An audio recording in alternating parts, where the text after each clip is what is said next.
The Knicks postgame show is presented by Tri-State Audi. Visit your Tri-State area Audi dealer today. Tonight, the Knicks celebration of the golden anniversary of their 1973 NBA title. Clyde Frazier taking center stage. And wouldn't you know it, the Knicks scored 73 points in the first half. Julius Randle finished the game with 28.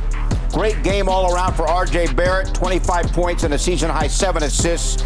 The Knicks lead from start to finish and blow out New Orleans tonight, 128-106. Great to have you with us from our Delta MSG studios. Bill Pito along with Monica McNutt. Wally Zerbiak will join us here in a couple of moments. Special night with all the atmosphere surrounding the celebration of the golden anniversary, and the Knicks were awesome, and they got off to a great start. 42 points, Monica, in the first quarter. A dominant game from start to finish. This was a team that was clicking on all cylinders. You talk about your two leaders in Julius Randle and R.J. Barrett. Julius shot 55% from the field, and R.J. shoots 61.5% from the field. And so this was a team that recognized that the Pelicans were on their heels and just didn't have it tonight, and they never let up. To me, that's a wonderful sign of a team that continues to grow. You see R.J. with a terrific assist, Mitchell Robinson getting his energy back and into the flow of being back on the floor and available for games. Julius easily stepping into a three, for which he was terrific tonight from behind the three-point line. And then you got some defense here leading to offense. Emmanuel quickly also had 13 points and 7 rebounds in this ball game. Just a total team effort, Pito. TTE. There you go. The Knicks had the 42 points in the first quarter, their second best quarter all year. They make 19 threes for the game to tie a season high in that category. Miami lost, so the Knicks now lead the Heat by 2.5 for sixth, and they're only now the Knicks a half game behind the Nets for fifth. We're now joined by Josh Hart. And Josh, congrats on the win. Obviously, a huge night at MSG with the celebration of the golden anniversary of the Knicks' last title back in 1973. What did the night mean to you and the rest of your teammates? You know, it meant a lot. Obviously, coming off a back-to-back right out of All-Star break is always tough, especially against, you know, two good opponents. But, you know, Tibbs had us ready, and we were just ready to rock. Obviously, MSG was here celebrating a 72-73 team, and obviously when you're celebrating something like that, it's great to get a win. Josh, this was a dominant win from start to finish, both on the defensive end and the offensive end. 24 assists on 44 made field goals. How important are games like this in terms of building the confidence for what is sure to be a tough stretch to finish the season? They're very important. As you guys know, it's really hard to win in this league. So when you have the opportunities, when you get up big, have the opportunity to close out games, you got to do it. So having a big win yesterday after being down 20, today in the manner that we won, there's great momentum, especially coming into, you know, Monday against Boston, who's I think number one in the East or whatever it is. So, you know, we need MSG rocking that day, but, you know, we have a lot of momentum going into it. You literally led me into my next question, which was about Boston coming in here on Monday. Probably revenge-minded. You probably saw the way it ended last time the Knicks faced Boston in Boston. We know the margin for error is so small. What are some of the details that if you guys continue to lock in on, good things will happen the rest of the way? It first starts on the defensive end.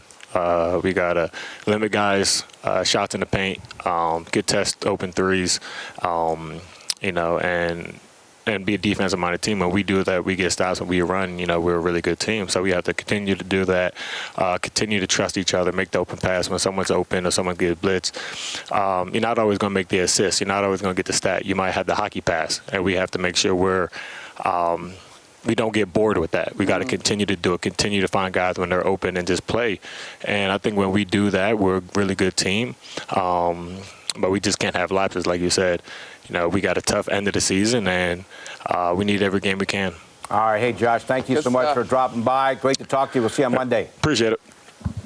All right, Knicks and Celtics on Monday. Wally Zerbiak helped call the game tonight on the MSG Radio Network. He now joins us. So what was it like across the street in the arena? Electric. It was really, really electric environment in that first half. Knicks played such a great first half. Julius Randle comes out of the game absolutely on fire, sets the tone. They completely blow out the Pelicans on a historic night. I mean, it was just a phenomenal night. It's a great thing to see this Knicks franchise in good hands moving forward. There have been some rough years, obviously, but this year Tom Thibodeau's doing a great job coaching these guys. Josh Hart, I mean, what a perfect addition. I mean, his game fits so perfectly with this team. They're undefeated since the trade with him in the lineup. Julius Randle continuing to play at a high level. Brunson, Barrett putting up 20+. All the pieces fit perfectly together. And, you know, you mentioned Randle and Brunson. R.J. Barrett, Monica, really filled up the box score. One of his best games in this recent stretch. He had 25 points and a season-high 7 assists. Wally, my guy, you called it. In our matchup to watch, we talked about the need for him to have a bad... Don't give him any credit. Don't do that, Pito. Whatever your mood is. Anyway, Wally, you nailed it. RJ needed to bounce back. Don't start with me.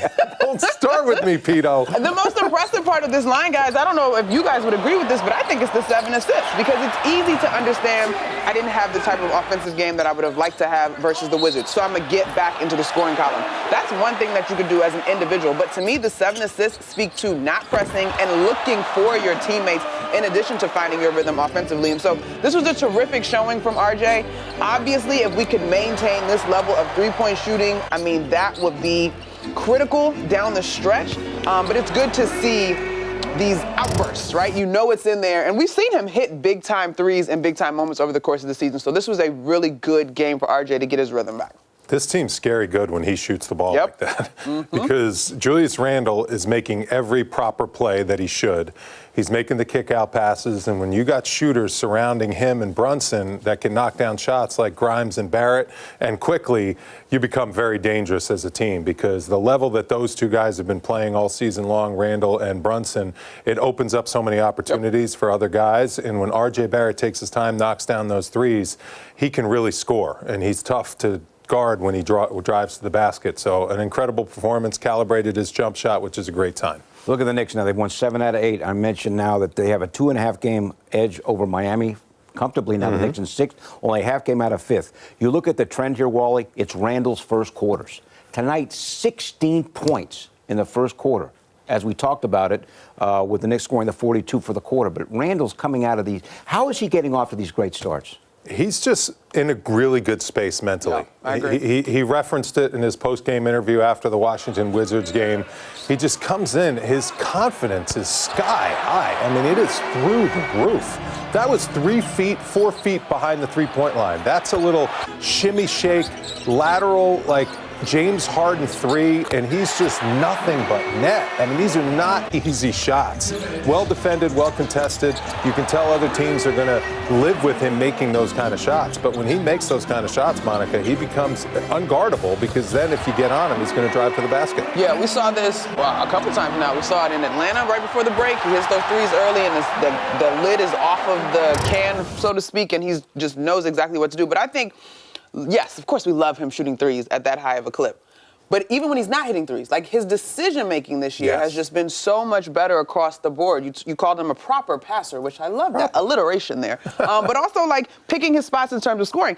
And I'm not going to lie, guys, coming into this game, you look at the capabilities that the Pelicans have in terms of their defenders. They've got length, which we know sometimes is problematic for this Knicks squad. They don't necessarily have the size. Valanciunas, interesting matchup for Mitchell Robinson, and maybe occasionally he would have been guarding Randle, but we didn't see that tonight. But the Knicks capitalized across the board. There was nothing that the Pelicans could do in terms of slowing them down offensively, and so much of that was because they continued to find one another. And as Josh said to us, they didn't get bored with making the right play. I mentioned the 19 threes, 13 came in the first half, so that was another key. All right.